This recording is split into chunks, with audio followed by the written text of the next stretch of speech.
আজিম আহমেদ। এই মানুষটির সাথে হয়তো আমরা কেউ পরিচিত নয়, আর কোনোদিন পরিচিত হতেও পারবো না, কারণ তিনি আর আমাদের মাঝে নেই। তার এমন মৃত্যু সে নিজেও কি ভেবেছিল?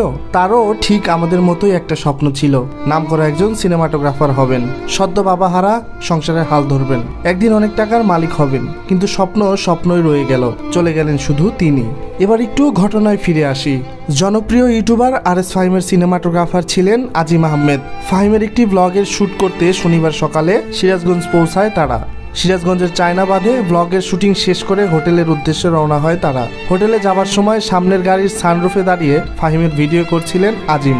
SS রোড দিয়ে বড়পোল পার হওয়ার সময় একটি লোহার বারে প্রচণ্ড গতিতে আঘাত পায় আজিম।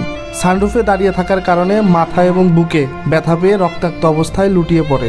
এরপর সিরাজগঞ্জ সদর হাসপাতালে পৌঁছানোর আগেই মারা যান RS ফাহিমের ক্যামেরাম্যান আজিম আহমেদ। কিন্তু ঘটনাটি ভোর 5:30-এ ঘটলেও এই ব্যাপারে RS ফাহিম চৌধুরী ফেসবুকে একটি পোস্টের মাধ্যমে জানান বিকেল 4টায়। তিনি এই ঘটনার বর্ণনা শেষে বলেন, 1000 কথা লিখেও কাউকে বোঝাতে পারবো না। আমরা সকাল থেকে হাসপাতাল এবং প্রশাসনিক সকল কার্যক্রম শেষ করে লাশ নিয়ে এখন সাতক্ষীরার পথে।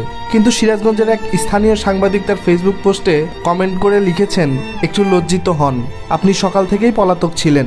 আমরা 15 থেকে 20 জন সাংবাদিক ছিলাম, থানায়, হাসপাতালে, মর্গে, কোথাও আপনাকে পাওয়া যায় নাই। মিথ্যুক আপনি।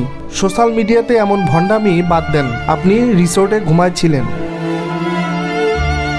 সৈকত হুসাইন, বিনোদন নিউজ 24।